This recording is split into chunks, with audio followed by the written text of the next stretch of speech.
कहा जाता है कि अगर हम अच्छी आदतें नहीं डालते हैं तो बुरी आदतें डालना नहीं पड़ता है, अपने आप लग जाती हैं। मतलब कोई ना कोई आदत तो लगी ही जाएगी। इसलिए अगर कोई पढ़ने की आदत नहीं डालता है तो न पढ़ने की आदत अपने आप से लग जाएगी। इसलिए हमेशा अच्छी आदतों को ही डालना चाहिए और अच्छी संगत में भी रहना चाहिए। अगर संगत का मनुष्य के जीवन में बहुत तगड़ा प्रभाव पड़ता है। ऐसा शास्त्रों में बताया गया है कि 3 प्रकार के संस्कार होते हैं। एक संस्कार तो होते हैं जो हमको पूर्व जन्म के आधार पर मिलते हैं, और दूसरे संस्कार वो होते हैं जो हमको अपने परिवार के आधार पर मिलते हैं, परिवार के संस्कार मिलते हैं, और तीसरे संस्कार होते हैं इसी संगत के आधार पर मिलते हैं। संगत का मनुष्य के जीवन में बहुत गहरा प्रभाव पड़ता है। अब दोस्तों, एक बहुत ही रोचक कथा है जो हमको शास्त्रों में बताई गई है, सिखाई गई है, उससे हमको सीख सकते हैं। मेजर टिप्स सिग्नम चैनल में आपका स्वागत है। आपको जानकारी अच्छी लगे तो वीडियो को शेयर करिएगा। दोस्तों, श्री राम जी के अवतार का जो 5वां कारण था, बहुत बड़ा महत्वपूर्ण कारण था कि एक बहुत ही प्रभावशाली राजा हुआ करते थे। बताते हैं शास्त्रों में जितने प्रकार के यज्ञ बताए गए हैं वो सारे यज्ञ उन्होंने 1-1 हज़ार बार किए थे, लेकिन एक बहुत ही बुरे मुनि के संगत में आकर के, कुसंग में आकर के उनको श्राप मिला, और दोस्तों उनको ही अगले जन्म में अवतार लेना पड़ा। अब दोस्तों, एक बार नारद जी तपस्या कर रहे थे हिमालय पर्वत पे। वो स्थान बहुत ही सुंदर था। अब जब नारद की तपस्या के बारे में इंद्र ने सुना तो इंद्र को लगा कहीं ऐसा ना हो ये तपस्या कर कर के स्वर्ग का सिंहासन हमसे ले लें, विष्णु भगवान इनको स्वर्ग का सिंहासन दे दें। अब इंद्र जी से रहा नहीं गया, उन्होंने तुरंत कामदेव को भेजा, कहा कि नारद जी की तपस्या को भंग करो।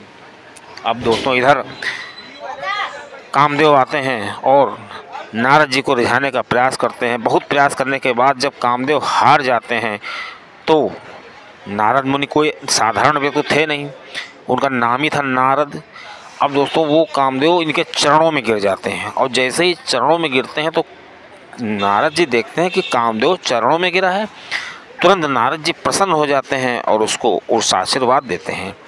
अब दोस्तों, जब श्री नारद जी ने देखा कामदेव ने हमको प्रणाम किया, और जैसे कामदेव ने प्रणाम किया तुरंत नारद जी ने आंखें खोल दी।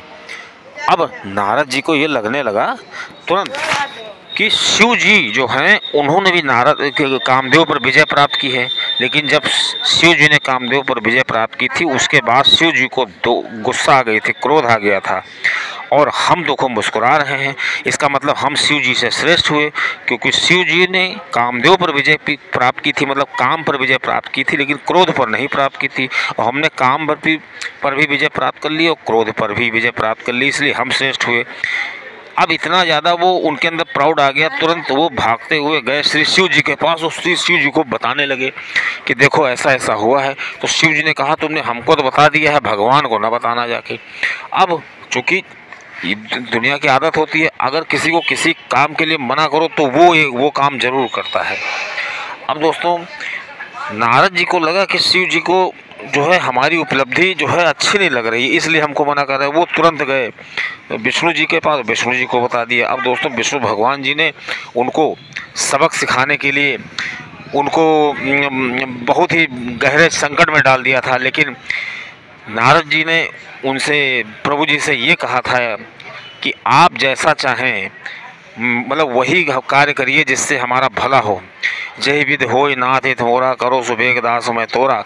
इसी वजह से मतलब नारद के इस भाव से विष्णु भगवान की कृपा हुई और नारद जी बच गए थे। तो दोस्तों, कहने का आश्रय ये है कि नारद जी को जो प्रणाम किया है, तो प्रणाम करने वाला अगर कोई कुसंगी व्यक्ति है तो प्रणाम भी उस तपस्वी व्यक्ति को भी भारी पड़ सकता है। तो एक आम आदमी की क्या औकात है। इसलिए हमको अपनी संगति जो है उसका बहुत ध्यान रखना चाहिए। संगत का मनुष्य के जीवन पर बहुत ही गहरा प्रभाव पड़ता है, और जो व्यक्ति जिन 5 लोगों के साथ में रहता है वो व्यक्ति बहुत ही कम दिनों में ठीक उसी तरह बन जाता है जैसे व्यक्तियों के साथ रहता है।